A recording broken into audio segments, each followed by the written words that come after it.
Good morning, everyone, and welcome to Brookings. This panel this morning is on Biden's first year in office, his successes, his failures, etc. 1 year ago, he took office with approval ratings over the 50% mark. By summer, they had begun to fall. And then as he headed into this fall, his approval ratings dropped into the high 40s, where they've stayed ever since. In some polls, he's even down to the 30s. Democratic prospects for the 2022 midterms have followed this downward trend. Early on in the administration, there was a lot of good news. The COVID relief packages passed Congress. He used governmental powers wisely to ramp up vaccinations and vaccination production across the country. He passed a historic infrastructure bill. Unemployment is currently very low. Wages are up. But in recent months, there's been plenty of bad news as well. Inflation at a 40-year high, the unremitting scourge of COVID, continued conflict with the progressive base over his Build Back Better bill, his failure to get two critical U.S. senators to pass a voting rights bill, and on foreign policy, an embarrassing and chaotic withdrawal from Afghanistan and a face-off over Ukraine with Russia. At the Supreme Court, he has also suffered setbacks on vaccine mandates and abortion. In the course of a year, the Biden presidency seems to have gone from hope to disappointment. Here with us to disagree with that statement and to unpack his first year are a group of distinguished Brookings scholars. And in alphabetical order, we're going to hear from all of them. But first, if you want to send in questions, by email, go to events@brookings.edu or via Twitter at brookings.gov by using hashtag Biden 1 year. And the one is not written out, it's a numerical one. But first, let me introduce our panel. Sarah Binder, a senior fellow here at Brookings, a professor at Georgetown, and associate editor of the Washington Post's well-regarded Monkey Page. She's an expert on Congress. Her latest book is with co-author Mark Spindle, The Myth of Independence, How Congress Governs the Federal Reserve. Next is Bill Galston, a senior fellow here at Brookings and a columnist for the Wall Street Journal. He is the author of 9 books and hundreds of articles on political theory and public policy. He served in the Clinton White House in the 1990s, and his most recent book is Anti-Pluralism, The Populist Threat to Liberal Democracy. John Hudak, also a senior fellow here at Brookings, is deputy director of the Center for Effective Public Management. He's an expert on executive branch in American politics and editor of our FixGov blog. His most recent book is Marijuana, A Short History. Rayshawn Ray is a senior fellow here at Brookings and professor of sociology and executive director of the Lab for Applied Social Science Research at the University of Maryland. He is one of the co-editors of Context magazine, Sociology for the Public. Rayshawn studies race and social inequality. His books include, among others, How Families Matter, Complicated Intersections of Race, Gender, and Work, with Pamela Jackson. Last, but only alphabetically, is our newest scholar, Gabriel Sanchez. Gabe is a new David Rubenstein Fellow here at Brookings and a professor of political science and the founding Robert Wood Johnson Foundation Endowed Chair in Public Health at the University of New Mexico. Gabe studies Latino health policy and political engagement. His most recent book is Latinos and the 2016 Election, Latino Resistance, and the Election of Donald Trump.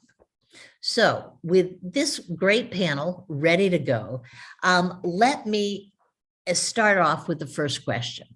So the public and the pundits are giving Biden pretty bad grades for his first year in office. This afternoon, he's going to hold a press conference billed as an attempt to reset his presidency. Do you agree or disagree? How bad has this first year been? And how much of what has happened in this first year falls outside of the control of a president, and how much falls into the category of self-inflicted wounds? So sticking with our alphabetical, order, I'm going to start with Sarah. Sarah, what do you say to that? Great. And thanks, Elaine, and everyone for including me. So I think it's really important when we want to assess Biden's first year. I think it's important to think about the constraints under which Democrats have pursued their campaign pledges and their policy agendas.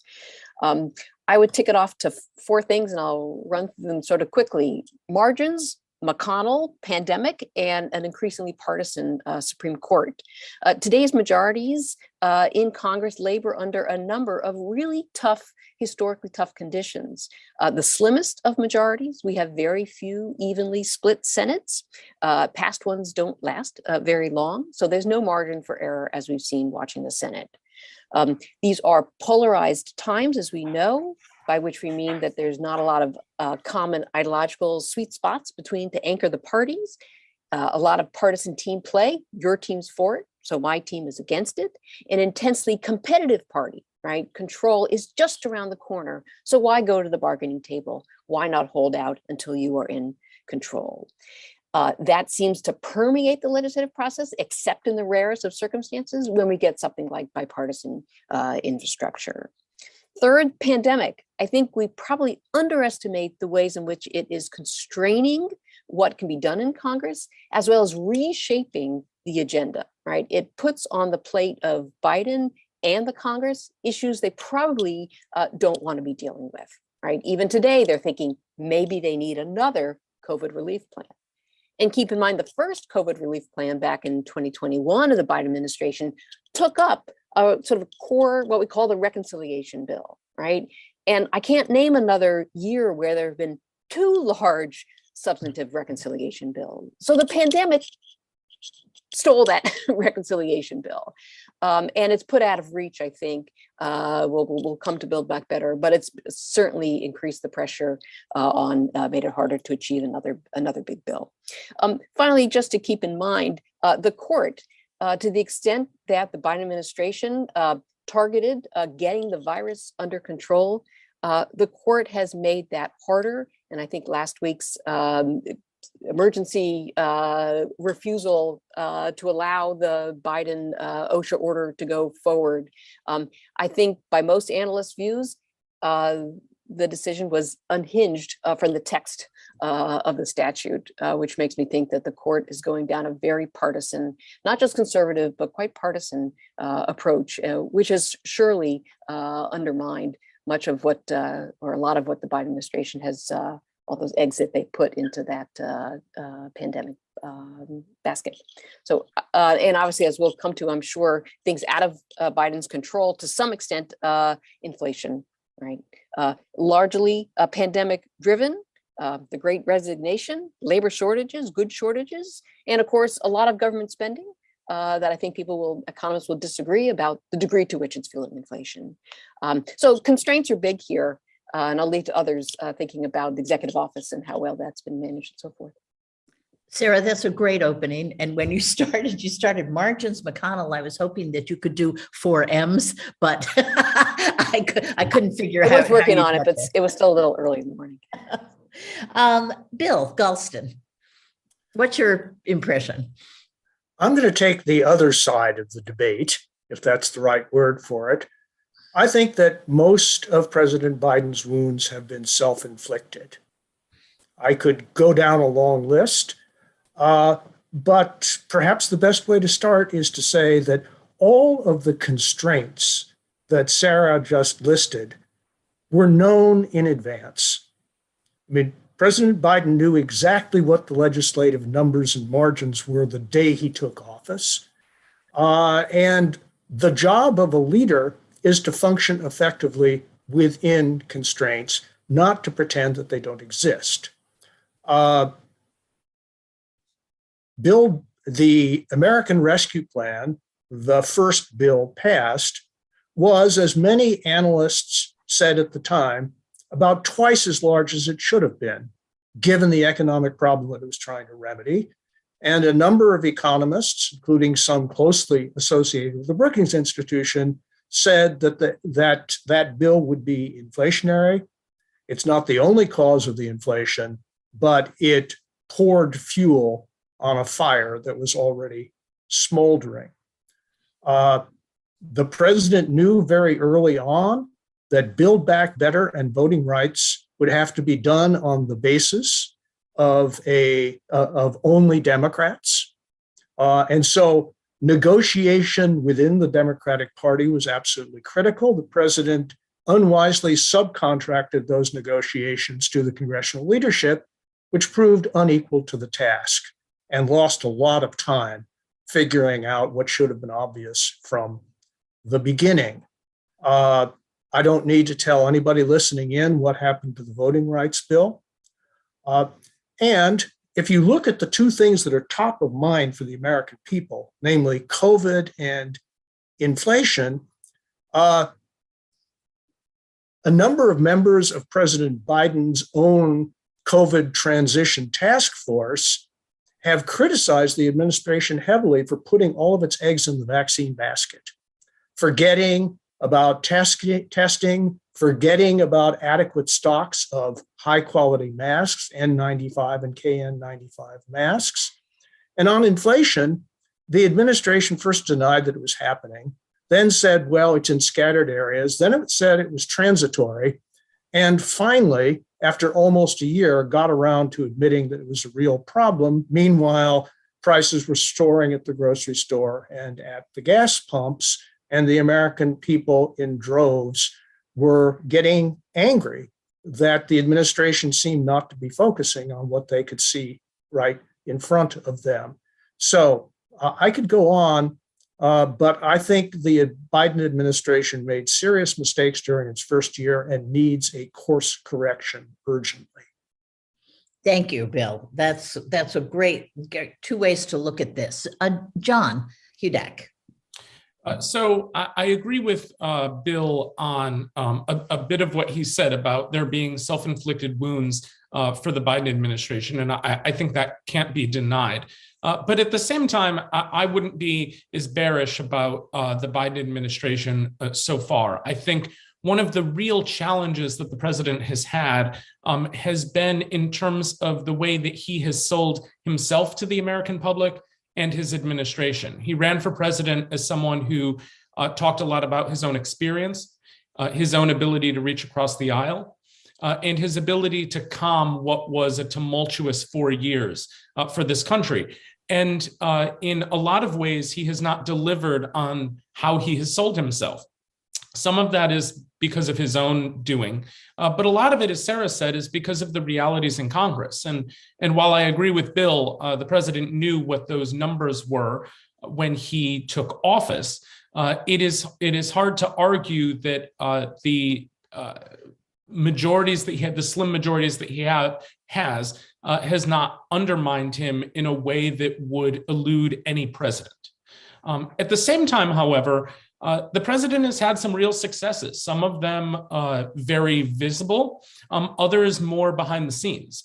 As Bill had mentioned, the president passed the American Rescue Plan, and while there is some debate about whether it was the right size or not, it did deliver money to Americans who were in need. It delivered services to Americans who were in need. It delivered tax relief to families in ways that mattered significantly for the reduction of childhood poverty and other areas. He passed an infrastructure bill, again, only with Democratic votes after a pretty tumultuous process in Congress. And some of the more behind the scenes issues that he's tackled is dealing with challenges within the civil service, whether that was around vaccine mandates, whether it was around the way that federal employees were categorized and the ability of political actors to fire them.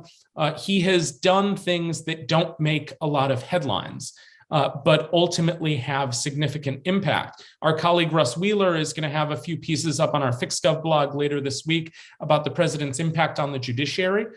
As Sarah said, the Supreme Court has undermined the president, but the president has been one of the most effective presidents in history early in his first term in terms of nominating and confirming federal judges. These are all issues that matter a lot. One of the biggest, however, to pick up on Bill's point about self-inflicted wounds, I think one of the biggest self-inflicted wounds that Democrats and the president, Democrats in Congress and the president have made so far is where they apply blame. President Clinton, after Democrats lost the House and Senate in 1994, was effective at transforming his presidency to say to the American public, the Republican Party has hijacked my administration, and they are the cause of the problems. If you ask the average American why Democrats and President Biden can't get anything passed in Congress, they're going to give you two words: Manchin and cinema. They're not talking about Republican obstructionism. They're not talking about popular public policy ideas that are supported by Democrats that are being undermined by Republicans in lockstep. They're going to talk about two Democratic senators, because that has been the focus of messaging for Democrats. They're not talking sufficiently about Republican obstructionism, and Republicans are sitting back and enjoying being left off the hook by the president and by congressional Democrats. And that creates a real messaging problem, not just now, but after what is likely to be Democrats losing control of Congress in this election year. Fabulous and interesting counterpoint here. I will say on the judiciary, it looks like Biden has learned lessons both from Obama and Trump, which is get those judges in there quickly as you can. And of course, Obama was pretty slow on that one, and Trump was pretty fast on that one. So, Rayshawn. Yeah, Elaine, it's always great to be with you and our colleagues. I'm always in awe at just the level of knowledge and sort of insider baseball that people bring to this. I'll try to just build on it here and make a few points. If I was grading Biden, clearly I'm in a mindset of grading a whole bunch of stuff. If I was grading Biden, I would probably give him a C. As most people know at universities, if you get a C minus, technically you have to retake a course that is in your major. So I got to give him a C. It will probably be a 74. He gets to the C, not a C minus, but definitely not verging on the end of a C plus. And I think it's what we've heard from others. This is about broken promises and failed expectations. And yesterday I had the pleasure to host the Laura Coates show on the SiriusXM POTUS channel. And we asked people what grade they would have, and it ranged from A's to F's. And so it would literally end up with being a C.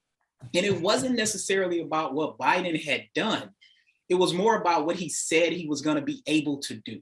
It's very much in line with what Bill and John has stated about self-inflicted wounds and him putting some of this on himself. Of course, we can look at the infrastructure bill. That's big. There's a part of that that comes down to deal with racial inequality that people might not know about. $1 trillion was allocated to address what was happening in terms of thinking about local communities and the impact that these sort of things were having. I think the other thing, of course, the selections that we can think about, and then, of course, what's happening with the economy. I mean, yes, inflation is a big deal, but one of the things to think about is we have transitioned from the Great Resignation, which is what people were thinking about, to what I think is a period of employee autonomy that we haven't seen before, where people are able to go out and make selections. It's not like people are just sitting at home not working. People are actually taking advantage of opportunities and pushing employers to provide opportunities for benefits and higher wages. I think one of the other things that I'll talk about as it relates to these failed expectations is that Biden and Harris really campaigned on getting people to come out to vote to address inequality, primarily racial inequality. And when we look at the money that was supposed to go to Black farmers, that hasn't happened. When we look at, of course, voting and what has happened there, that hasn't happened. And I want to know something important for people. Victor Ray, who is a non-resident fellow here in governance studies and a sociology professor at Iowa, he wrote in CNN the other day that in 2021, more than 440 bills that included provisions that restrict voting access were introduced in 49 states. 440 bills. That's important to note. So the fact that the John Lewis Voting Rights Act, the Freedom Act hasn't gotten through is a big deal to a lot of people. Of course, there's been issues with police reform. They haven't been able to get that through the Senate at all. They haven't even taken up the vote. That was a big part of what Biden talked about in 2020 and in 2021. So accordingly, thinking through these details is that these broken promises, these failed expectations should have Democrats worried going into the midterm elections and even moving forward. And I think this is a large part about messaging. They need to revamp it. Of course, this has been about Senators Manchin and Sinema, not about the fact that there aren't any Republicans that have got on board for the sort of things that American people want. And overall, I think that C is quite fitting, and it's open to figure out if he's going to be able to improve on that.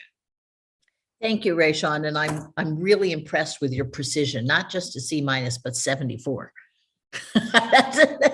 that's really 74 gets you to C. It doesn't go to C minus. It gets you to C, but it's there.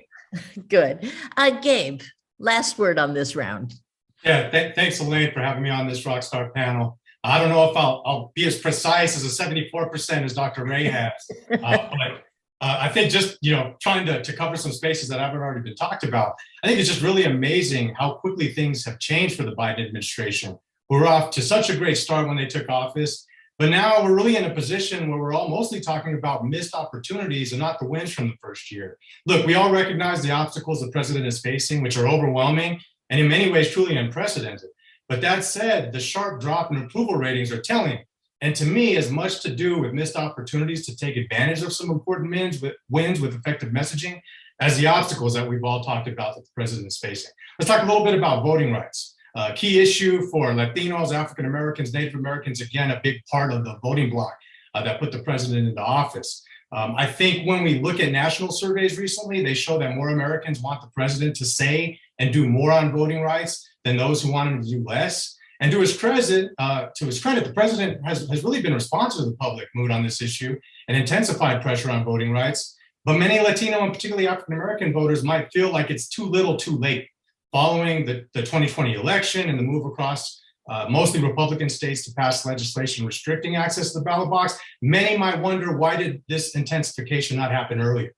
State of economy, as Dr. Ray already noted, is a particular area of concern for the president as it relates to Latino voters. Again, many wins that we can talk about and many measures of the state of the economy are positive for the administration. However, recent surveys of Latinos reveal that far too many Hispanic households across the country right now are still struggling financially, with job losses and other financial hardships making it nearly impossible for them to deal with inflation and the sharp rise in housing costs. While I support the president's goals to address underlying causes of financial strain, really focused on working class Americans like Latinos, at the end of the day, when we've asked folks recently in states like New Mexico and Colorado, do they feel as though their personal financial situation is worse now than it was a year ago? Roughly a third of Latinos indicate, yes, I feel actually worse and don't have a lot of optimism about the next year. And I think that's pretty telling, and obviously will have to change in order for Democrats to get the support from Latinos that they need in the quickly approaching midterm elections. I can't finish my opening remarks without talking a little bit about immigration. And I think immigration is reflective of the president's first year in office overall. The year started with great optimism among immigration advocates. The president, really on first day in office, shut down a number of Trump administration immigration policies, including strengthening protection for dreamers and limiting interior enforcement, among other actions. But that seems like light years ago, unfortunately, because the administration struggled to address an unexpected rise in the number of migrants coming to the US, including, as I'm sure we all remember, an influx of unaccompanied children. And I think that optimism turned quickly to criticism, and the administration has not appeared to be able to regain voter confidence on that issue. I think when we think about tackling comprehensive immigration reform, I think as my colleagues have noted, I think there was just unrealistic expectations set from the get-go in campaign messaging about what could be done on immigration. And I think the politics of the situation, the complexity of the problems with the current system, we all know that. So when the administration attempted to add this to the reconciliation bill, we all thought it was doomed from the start. And I think the general public is not going to understand the nuances associated with why this was not successful. At the end of the day, they're going to wonder why the president's campaign promises did not come to fruition. So it's clear to me in closing that Republicans are working really hard to make immigration a focal point of the midterm elections by framing Biden as an open border president. And this is particularly painful, I think, for the president administration, because at the end of the day, he has mostly continued many Trump immigration policies in the first year. And I think obviously not being able to generate a lot of positive energy from his progressive base by doing something with immigration, but being framed as an open border president, I think that's at the end of the day what we're going to remember from the first year as it relates to immigration. That last comment, Gabe, is particularly insightful because it's sort of like we talk about win-win scenarios, and it's sort of like he set himself up for a lose-lose scenario when it came to immigration. Because you're absolutely right. We all knew it would not survive the Senate parliamentarians' ruling on reconciliation, and so it sort of raised hopes, and then it didn't happen. By the way, the one topic that we haven't had in here is Afghanistan. And when I look at the approval ratings, there is a sharp decline at the end of August. And I think that goes to the perception of Biden's competence. We thought we were electing a really experienced leader who wouldn't get things wrong. And then that chaotic withdrawal from Afghanistan, I think, really hurt Biden's overall approval ratings. We don't have to dwell on that, but I wanted to make sure we put Afghanistan into the mix, because I think that looks to me like a little bit of an inflection point in what happened to him in this first year. Why don't we, I'm cognizant of time because there's many of us and there's many viewers, and I want to get to some questions. So why don't we do a round that's very simple? If you had the chance to sit down with the president this afternoon, what would you tell him to do to try and right the ship of state and perhaps keep the midterms from being an all-out disaster? One or two ideas from each of you, and then we'll go to the audience. Sarah? I would just put two things on the table. One is prepare for the unknown on the virus, right? Prepare as if there will be more variants and so forth, and use whatever powers you have in the federal government to tackle the problem as best one can in a federal system. And second, I wouldn't give up on Build Back Better if that's the last chance for Democrats to achieve a policy gain that they think will improve Americans' lives. Figure out how narrow, how small, whatever it is, it takes to use those Democratic majorities, slim as they are, to make a difference in people's lives. Good. Bill? Bill, put your...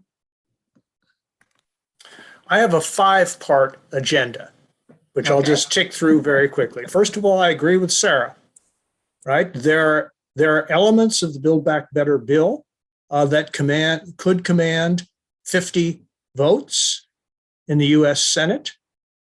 Get to that core agreement as quickly as possible.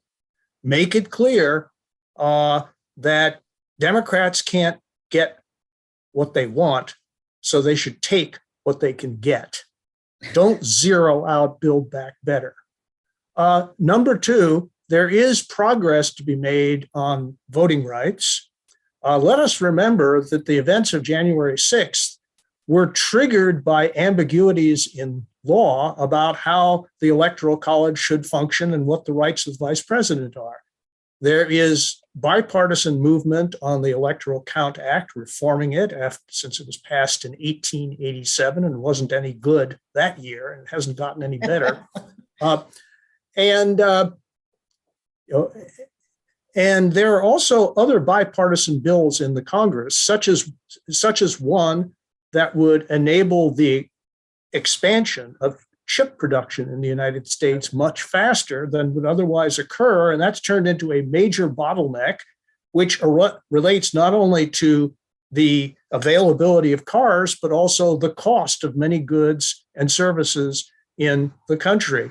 On inflation, I would attack visibly on a weekly basis the supply chain crisis, starting with the crisis at the ports. I would be visiting ports. I would be out front with my supply chain task force. Make that a public effort. People want to see you trying. Even if you don't succeed, you've got, as Bill Clinton, for whom I worked, often said, you have to be caught trying. And finally, on COVID, as a number of critics of the administration who were involved in the transition planning that created the year one plan, it has to be an all of the above strategy.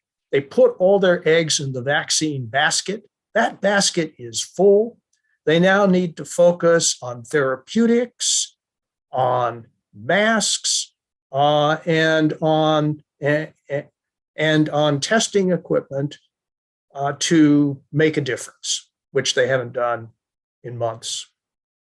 Perfect. Thank you, Bill. And on the chip production, my understanding is that there's a version of what happened on the reconciliation bill going on, that because it is a bipartisan bill and there's consensus around, people are also trying to throw things into it that then turn it into something that gets more partisan, and people are unhappy about it. So I think there's this bad tendency within the party to try and hang things on popular bills, on bipartisan bills, and then the bills don't pass. And then we end up with nothing instead of something. I agree. And I would point out that the infrastructure bill, which the president is now going around the country talking about, passed with 19 Republican votes in the Senate of the United States. So don't tell me that that kind of agreement isn't possible.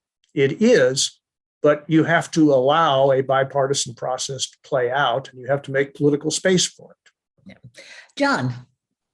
So there's two areas, excuse me, there's two areas that I would recommend for the president. And the first builds off of what Bill said. And I appreciate Bill catching my misspeak in my opening statements by saying that the infrastructure bill was partisan and not bipartisan. But to that point, there are a lot of shovel-ready projects that are going to be going on in every congressional district in every state around the country. This is an opportunity that most presidents take advantage of, getting out there and either putting the president's face in front of a bridge, in front of a highway, in front of an airport, what have you, or a cabinet secretary's face there to say, this is the bill, this is the money, these are the jobs that I delivered, that this administration delivered. And having more face time with the American public around issues that are not obscure. They are not, arcane Senate rules. They are things that people can see and appreciate and understand and wrap their arms around, because it is the infrastructure in this country that is failing. And it is this president, at least he can market himself this way, it is this president who has come in to save the challenges that this country has from an infrastructure perspective. And if I were the president, if I were advising the president, I would tell him to get out there and to go to as many congressional districts, especially swing congressional districts, new congressional districts after redistricting, and let the American public know that the last administration and the administration before that and the administration before that could not pass a comprehensive infrastructure bill, but this administration was able to. The second area that I would advise the president on is to use executive action more. That is to say that when the president is wrapped up in these congressional negotiations, we know that the White House's ability to message it, congressional Democrats' ability to message it in an effective way is an abject failure. What it looks like is that you have a president who sold himself as a negotiator and has failed to be that negotiator so far. The one space that the president can avoid that is by using the powers of his office to put policy into action, whether it's around race, whether it's around voting security, whether it's around drug policy, immigration. These are bread and butter issues to his base. And things that he can point to as real achievements. Now, granted, they may not be lasting because they are executive action, but in the short term, they are meaningful achievements that avoid the conflicts that exist in congressional negotiations and things that he and his administration can hang their hat on. I agree with Bill and Sarah to keep at the negotiations in Congress, but also to do what he can do unilaterally to show the American public that he is working for them, and for the things that he has already done unilaterally, talk about it more. Talk about using the Defense Production Act. Talk about other areas of policy that the president has addressed from a regulatory perspective, and not focus so much on the failures that he has had in Congress, because it seems like this White House is more interested in talking about the things that don't pan out than the many things that have panned out so far. You know, it's interesting, John, as you say that, it's interesting. Biden himself is a creature of the Congress. He was never a governor like so many presidents were. So obviously his mindset and in his mind, success is legislative success. And that may get in the way of touting some executive success. Let's see, go to Rayshawn, yes. Yeah, What would you tell him? Elaine, you and John just made some great points as well as everyone else. Look, I will first start with the quote from MLK. I think I'm feeling nostalgic this week because MLK holiday was the other day. I would say, justice for Black people will not flow into this society merely from court decisions, nor from fountains of political oratory. That was a MLK quote from a piece that he had on Messages of Hope. And I would say, look, that doesn't just apply to Black people. I think that applies to all Americans. Accordingly, what's happening right now is that you are not doing enough on messaging, which we've been hearing. So the first main thing is, I would say, is to think about the midterms, or else you will not be able to do nothing. You need to think about how to bring people out, particularly in states like Georgia. That must be retained. We know that there's a governor race, there's a Senate race, that there are a lot of things happening there as in other states. But I think that state in particular, given who was elected, makes a big deal. The next thing I would say is, look, the messaging, you have to play up the wins. Get more Jen Psaki's in there. Get more of her to do more talking and figure out how to craft this narrative. I mean, as John said, Democrats are horrible at it. And you know what? Republicans are actually really good at it. And so part of it comes down to that messaging. The final thing I would say is stop making promises. We could go back, and I could think of 3 times where Biden has made a statement and explicitly said, we are going to get this done by this date. We are going to pass the George Floyd Act by this date. We had the Senate Majority Leader coming out saying, we're going to get voting reform done by MLK's holiday. Why are you doing that? Why are you telling people that sort of stuff when it's not going to happen? Because now that is the only thing people talk about when I have conversations with them. They don't care about all the details of the legislative stuff, as Gabe was saying. The final thing I'll say is, now that you have made these big promises, you got to get at least one of them through. You have to figure out how to get one of them through. And that could mean, though, having a plan B on voting rights, which we heard over the past couple of days, and then potentially taking a portion of Build Back Better and then carving that off that people agree on and playing that up to the American public. Like, look how much more I'm able to do, and then build on the existing wins that's already happened. I mean, the infrastructure bill is huge. I mean, some of the other things that's happening with the economy and jobs is huge. Biden has been making some very poignant sound bites that I think are a big deal, but they're being overshadowed by these larger things of saying, we're going to get this done by this date. And when it doesn't happen, all people see is that you said you were going to do something for them and you didn't. That's great. That's fascinating. Gabe. Yeah, I don't have a whole lot more to add. My colleagues obviously brought their A game today and had a pretty comprehensive discussion, but I'll double down on focus on communication and messaging, largely because that, in theory, you have the most control over, right? You don't have to worry about all these other moving parts, obstacles that we've been spending the better part of the last hour discussing. This, to me, includes setting more realistic expectations for the policy areas they prioritize in the years ahead. And I think I'll agree with Rayshawn, stop making those promises, right? We all teach our young ones. I've got a 12-year-old, right? We always tell them, don't make promises that you don't know you can actually keep. And I think that lesson is one that hopefully they learn from, and they just move in a direction of being more honest and realistic with the public about what they think they can get done. There needs to be clearly more targeted outreach on how policy changes made so far and any other wins that they get in the near future have actually improved the lives of Americans. I think when you think about like the infrastructure bill, so much of the discussion is up here at this high level that I think most Americans can't see how that's actually going to improve their everyday lived experience. They need to get better at that, right? That's pretty obvious. Maybe the most troubling aspect of what I'm seeing in the polling data is that on key issues, let's take immigration, an area of expertise for myself, many Americans, including large segments of Latinos, don't feel as though they have a clear understanding of where the Biden administration, and by extension, Democrats more broadly, where are they on immigration? That's pretty problematic this far into the administration, and probably even more of a problem. Surveys reveal that large segments of the population, again, including large segments of the Latino voting population, don't really see the GOP as being an obstacle to reform on immigration or other public policy areas for that matter. And so I think the administration and Democrats more broadly really must spend some time connecting these dots for the public, or they will allow Republicans to control the narrative on the issue.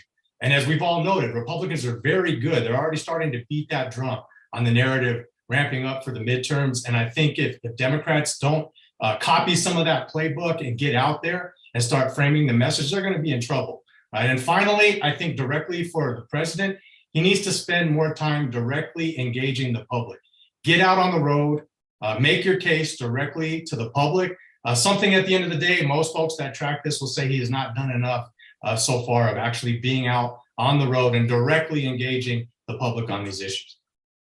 Perfect. And Gabe, to your comment about the Republicans being very good at this, I often tell people that the Republican Party is very good at playing rope-a-dope with the Democrats. They just take something that nobody's even thinking about or believing, and suddenly they make it into the entire Democratic Party is socialists who want to tell your kids, teach your kids white guilt in classrooms and have transgender bathrooms and on and on and on and on. And they do that to the extent that it makes the Democrats look kind of nuts, and people buy it, and we don't push back. We don't see it coming, we Democrats. Sorry about that. Okay, listen, we have some great audience questions, which will also allow us to fill in some blanks here of topics we haven't covered. Barry Epstein has written and sent in a very intriguing question. Would Biden have had an easier first year if Senators Ossoff and Warner had lost? Okay, would that have forced him into a more moderate agenda? Why don't we start backwards with Gabe? Do you think that would have been an easier first year for Biden? You know, that's a great question, right? I think playing the what if scenarios are always fun. I think in some regards it would have forced him to approach things a bit differently than he did. That being said, however, at the end of the day, I think the administration approached the first year as though they had like a very strong numeric majority in the Senate to begin with. And so if they still took that approach, even with the nuances of those races, I don't know if things would have ended up that much different, to be honest. Yeah. Any other comments on that one, Sarah? Well, not to go back to my sophomoric list of M's and P's, but we'd still have McConnell, we'd still have polarization, we still have a pandemic, and we have a partisan Supreme Court. So, and Democrats would lose their opportunity to put a rather remarkably diverse set of federal judges onto the bench, because I doubt, except for the handful of judgeships from states with 2 Republican senators, there would not nearly be that Democratic success in molding the courts or trying to remold the courts. So I think my guess is we might have seen infrastructure, but I'm hard pressed to see much progress on other issues. But again, it's a good and neat counterfactual, but I don't know how much is would actually be different. So, Elaine, really quickly, I'm going to build off Sarah's point. I agree that the impact that the president has had on the judiciary would be wholly undermined if Democrats didn't control the Senate. I also think his ability to just staff the executive branch would have been held up in really significant ways, both in terms of the number of people who the president could get into appointed positions quickly, but also, as Sarah said about the judiciary, I think it holds for staffing the cabinet as well. The president would not have been able to get as diverse of a core of appointees nominated and confirmed as well. But the core of Barry's question about whether things would have been better, I think relies heavily on Democrats' ability to message. Democrats can't message effectively. And so, yes, it would set the president up and it would set congressional Democrats up to paint Republicans as obstructionists. Well, they have that ability to do that now, and they're not doing it effectively. They're shooting themselves in the foot. I think to Gabe's point in his opening comments about immigration in particular is a classic example. Every conservative in the country believes that Biden has an open border policy. And every progressive in the country thinks that Joe Biden's immigration policy is Donald Trump's. It takes real talent to convince half of the American public that you're horrible for one reason, and the other half of the American public that you're horrible for the exact opposite reason. That is the crux of Democrats' messaging issues, which would have been true if Ossoff and Warnock were senators, is true with Ossoff and Warnock as senators, and would have also been true if they lost both of those races and Democrats were in the minority in the Senate. Okay. Any other burning comments? Go ahead, Rayshawn.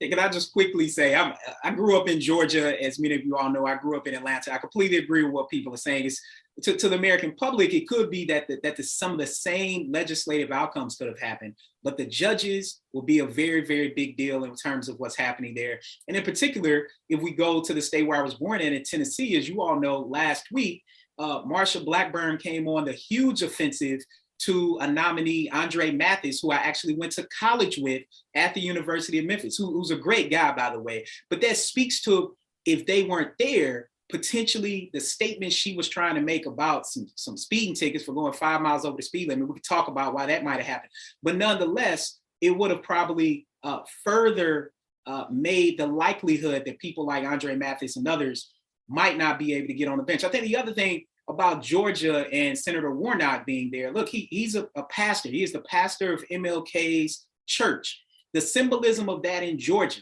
So an indirect effect might be, had he lost, going into the midterms, there might not be a lot of enthusiasm in the southern part of the country, particularly in a state like Georgia. People are enthusiastic about getting Warnock in more permanently. They're excited about Stacey Abrams running again.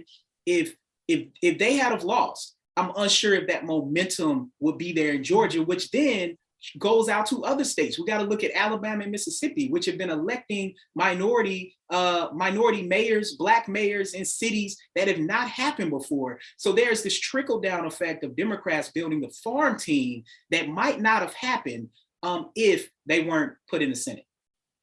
Okay. Bill, do you have anything to say on this, or should I go on to the next one? In the interests of time, let's move on. Okay. I have two questions, which I think will take us to our end time, and they're different questions, so you can address both, or you can pick which one. The first one comes from a Voice of America reporter, and he or she, I don't know who it is. I wonder whether the panelists can talk a little bit more on his dealings with China and Russia. Did he score anything on this front? And I think that's can open up a broader foreign policy question. And then the second question comes from Paul Heidemann, and it said, what parts of the Build Back Better bill can pass? What would you say to him? What would you suggest he pull out of the Build Back Better bill? So there's a sort of China and Russia, and I think foreign policy in general. There's a Build Back Better drilling down into that. We've all talked about that. And so you can choose which one. And why don't I go to Bill first, because I think Bill might want to address some of the foreign policy angles. Sure. On the foreign policy front, I think that the Biden administration has been at its best in its dealings with China. The administration from day one had a plan. They've been executing that plan. They've been strengthening our alliances throughout the Asia-Pacific region. They made an important decision about nuclear-powered submarines going to Australia. And in general, the administration has strengthened the sense throughout the region that the United States has important interests in the region that it is prepared to defend and to include our multiplying allies in the region in the planning and the execution of that defense. We will not know what all of this means unless and until Xi Jinping and the Chinese Communist Party intensify their military pressure on Taiwan. That will be a crisis. On the European front, I think the administration has done, again, a very professional job of involving the allies in discussions about what to do about the Russian challenge to the sovereignty and territorial integrity of Ukraine. And it has really been a model of professional staff work in support of an alliance structure which is complex but vital. And I think I'll leave it there for now. But there was a domestic question as well. Yes, can you remind me of it? Yeah, the domestic question is on what pieces of Build Back Better can pass. Okay, that's simple. Senator Manchin has endorsed a $1.8 trillion Build Back Better package that would have put him far to the left of anybody in the Obama administration as an index of how far the center of gravity of the party has shifted. Without his vote, there is no bill.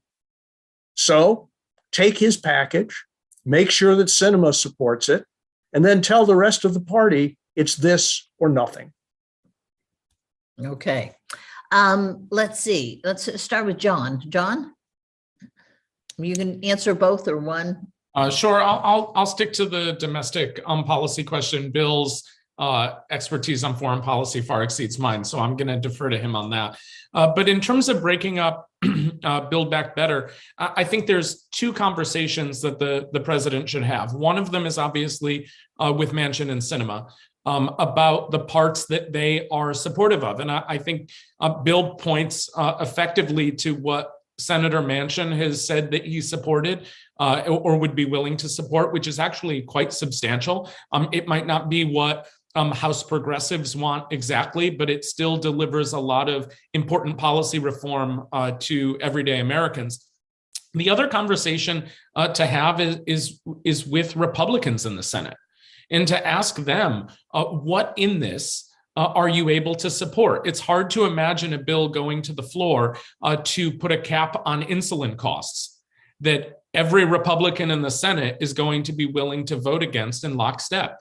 There are diabetics in every congressional district in every state in this country, and there are a lot of underinsured or uninsured diabetics in every state in this country, and the costs of their insulin are staggering.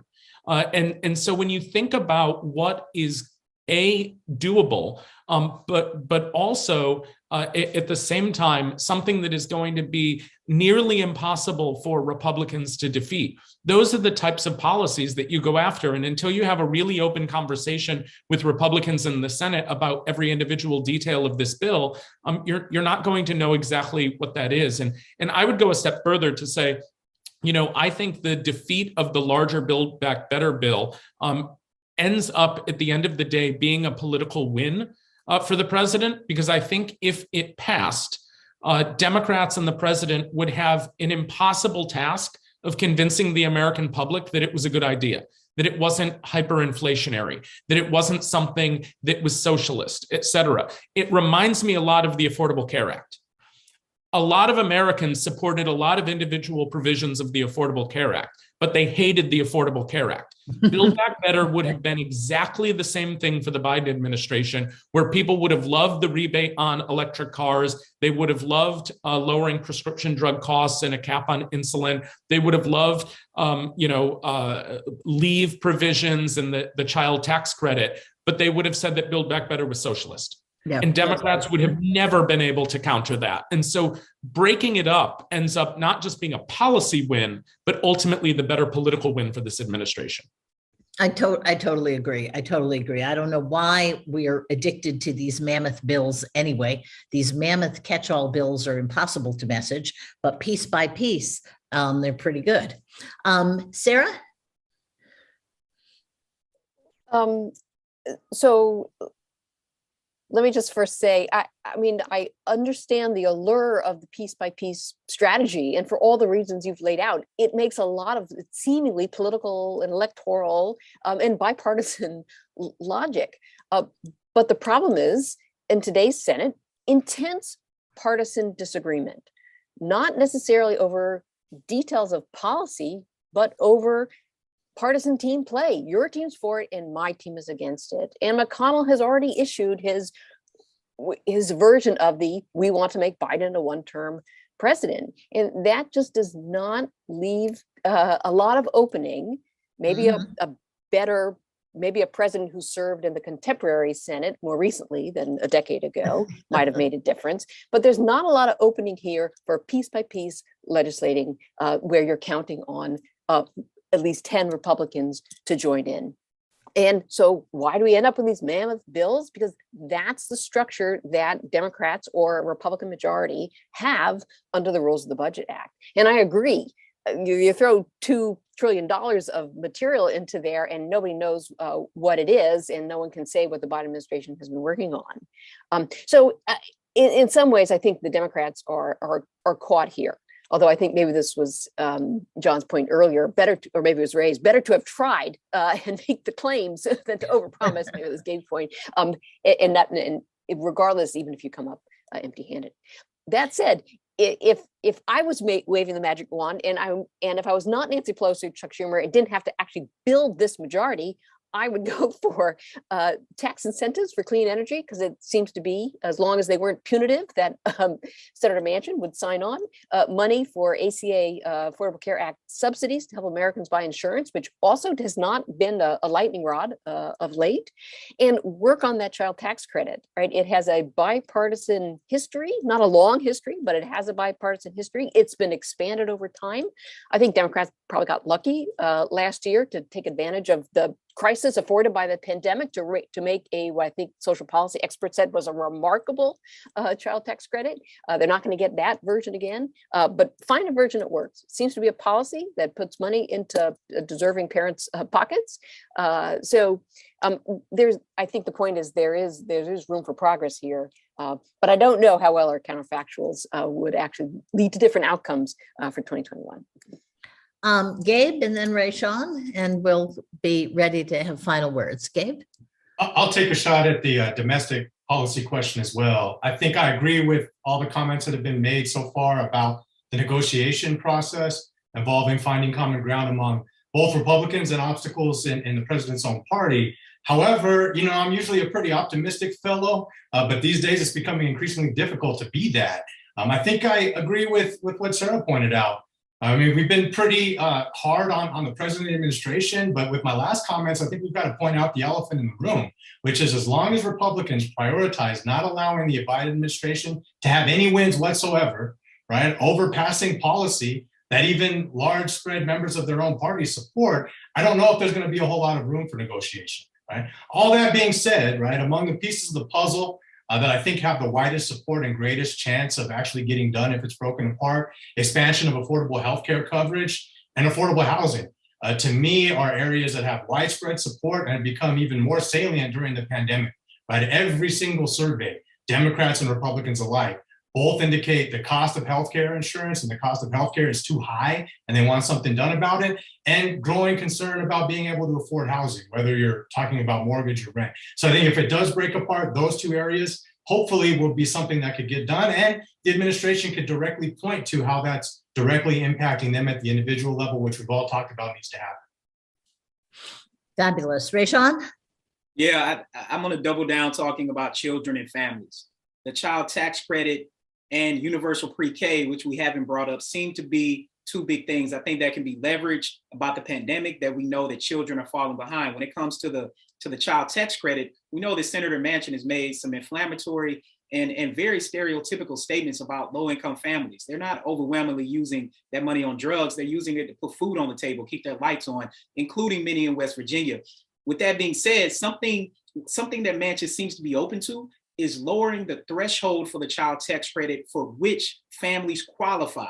So lowering the threshold instead of keeping it higher could get Manchin on board and might pave a way for the larger package, which is, as Bill has said, he seems to really be on board for, but the child tax credit seems to be one of the big sticking points. I think it can be lowered. You can still help out a lot of families, particularly those that are in poverty, and get this big bill passed. Well, thank you very much, everybody. We've come to the end of our hour. There are some fantastic questions in here that I suspect you can email individual members of this panel about because we didn't get to them. But this is a big topic we could have gone on for another hour, hour and a half, but I don't want to try everyone's patience.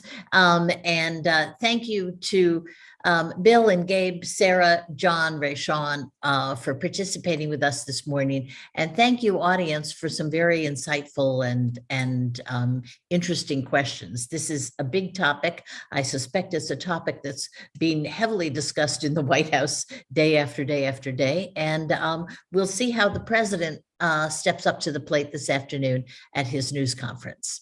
Thank you very much, everyone. Thanks for watching. Be sure to like and subscribe for more videos from Brookings.